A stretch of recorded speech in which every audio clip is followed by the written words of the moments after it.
peux-tu nous parler de tes deux rôles de marraine, FIFA 2019 et futsal et supporters du monde 2020?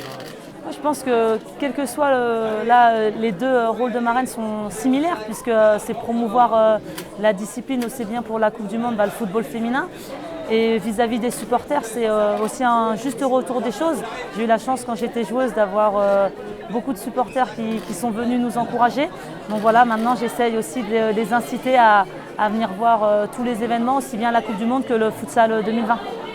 Quel est le sens aujourd'hui d'être dans un établissement scolaire au collège Georges Brassens des Dessines? C'est génial, tout simplement, ça montre que les mentalités changent. C'est dès le plus jeune âge aussi qu'il faut leur montrer que le foot peut être un sport aussi bien pour les filles que pour les garçons.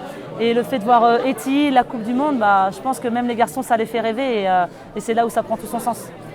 Alors, on parle du foot et on parle du rôle des femmes autour de la Coupe du Monde. Peux-tu nous dire ce que tu vas faire pendant la Coupe du Monde?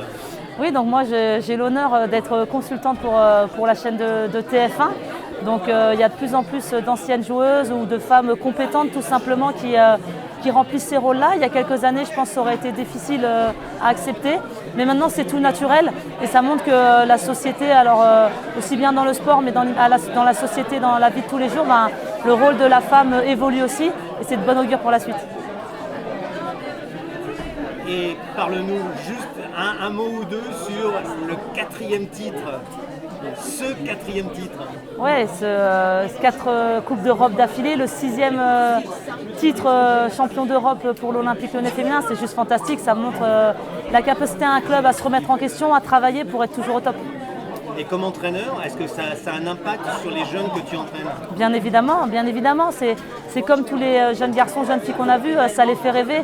Toutes les jeunes joueuses que j'entraîne ont un jour l'ambition et le rêve de porter le maillot de l'OL, mais pas que chez les jeunes, aussi chez les grandes.